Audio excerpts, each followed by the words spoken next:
Ay, nako Maris, ngayong umaga, makakasama natin ang Philippine Women's National Football Team, ang Malditas. Wow, ayan. Malditas. Malditas sila makapaglaro ng football. Ayan. Tama, hindi naman siguro sa ugali. Hindi nga lang daw panlalaki ang football, kundi pwede sa lahat. Yan ang patutunayan ng ating International Champion Football Team.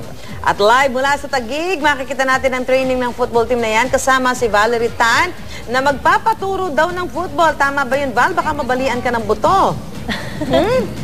Yes, Ate Susan at Maris, kasama ko nga ngayon ang coach ng Malditas na si Coach Ernie Nieras. Good morning, Coach. Good morning. So, Coach, turuan niyo po ako ng mga basic steps ng football. Yeah, sure.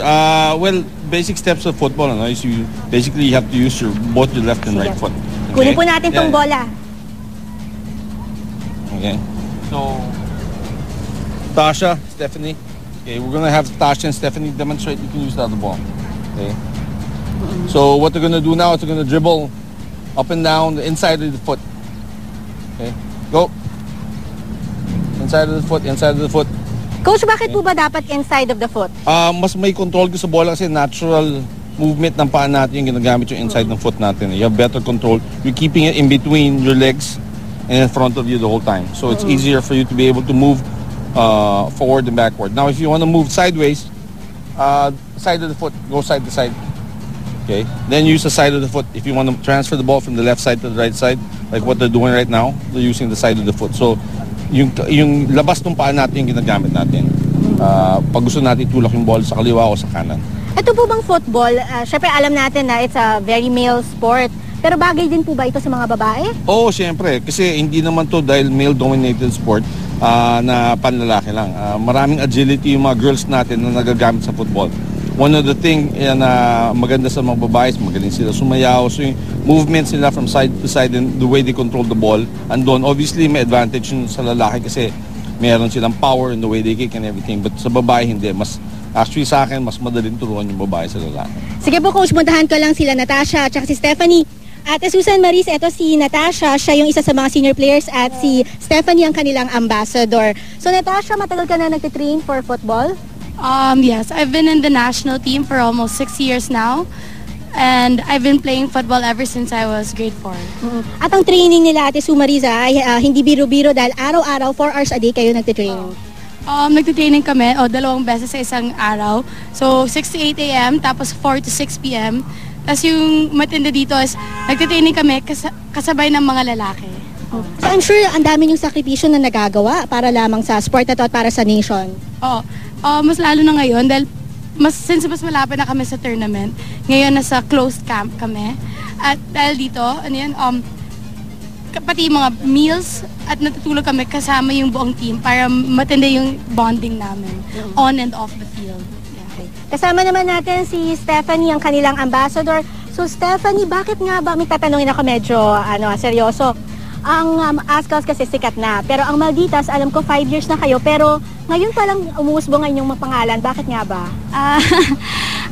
Dahil naman kasi sa marketing side naman, now we have someone who's taking care of that, Nelmac Sports marketing team. Now they're taking care of the management side of the Malditas. So hopefully, maging sikat din ang Malditas para yung buong nation magsuportahan. Just like they support the Ascals in every game, sana masuportahan din ang Malditas. So gusto natin syempre buong nation ay maging involved sa inyong mga games. Yes. Because they're actually ranked 83rd in the world, and that's a very high rank. You wouldn't imagine Philippine women's team kasi most of the Filipinos they don't know the Malditas, pero when they know tapos 83rd pa sila in the world, I'm sure they will support us for sure. Ate Su, Maris, alam nyo ba na itong si Stephanie ay kumanta rin ng team song ng Ascals? Gusto nyo ba ng sample? Sample? Sige nga, para sample. I just want to say na the song was written by Mel Macasakit, the marketing manager of Malditas, and also Duncan Ramos from South Border. Yeah. So, okay, here's a sample. Look, I was born, ready, see, Piposuki, I was nobody. Then came Dan Pelami, who went Chippy Rain, Pinoy victory, Road Attack Pride, owe it to his hometown. playing for his motherland. Mel Max Sports got me in the throne in the game. Now watch me kicking it. Wow Ano naman. pala? Rap pala, rap. Oh. Eh, teka, Val, tanong mo nga kay Steph. Babagal yung rap pala. Steph, sorry, Val. Tanong mo nga kay Stephanie, hindi daw siya makakasama sa laban nila sa Bangladesh. Bakit daw? Oo, yes. May tanong lang si Susan, Steph. Bakit hindi ka rin makakasama sa Bangladesh sa qualifiers?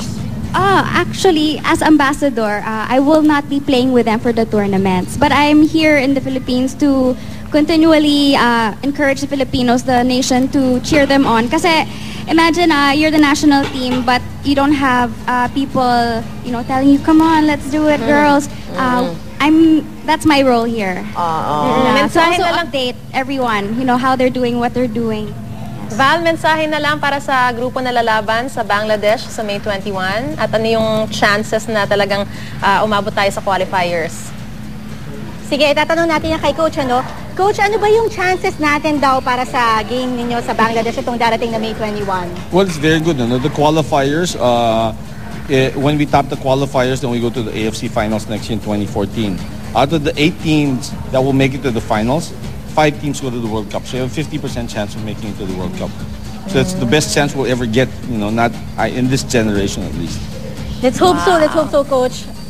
Oo, talagang we will cheer for our team. Oo, syempre Malditas. para tanong mo, Val, ba't Malditas? Ang napili nila pangalan ng kanilang team. Tatanong natin kay Natasha yan, sa kanilang senior si player. Natasha. Bakit nga ba Malditas yung pangalan? Malditas kasi it's more being feisty. Parang mga palaban kami. Dahil hindi porket babae kami at tas pag tingin nyo sa amin, hindi kami mukhang marunong mag-football. Pero pag naglalaro kami, all out puso. Ayun. Actually, natatalo nyo nga yung mga lalaki, di ba? Oo. Kasi yung training namin, lagi naman kasama yung mga lalaki. So, kaya napopush kami na maging mas magaling. So, mas nagiging mas physical kami. Kaya pala Malditas. Talagang Hindi nila parang, iniinda yung mga sakit, Oo, mga yung pain. pasa-pasa. Talagang palaban, di ba? Palaban. Oo. Teka, hindi ka pa nakakatuwa nagpapakita talaga ng kasi ano mo Dininig mo yung mga storya ng mga players dito. Napakaraming sakripisyong ginagawa nila para sa love of the sport at saka syempre para sa ating bansa. Oo, pero bago tayo magpaalam di ba sabi dapat tuturuan sisipa ka muna dyan? Saan yung sipa mo? Di ba sabi mo Sige, sample natin. Tinuruan na ako ni Coach kanina. Oh, sige, Ayan, okay. inside. Yan. Isa pa. Sige, pwede na? Hindi pa. Hindi, konti pa. Yung Konti mga pa. side-side. Ayan, mga ganyan. Oh.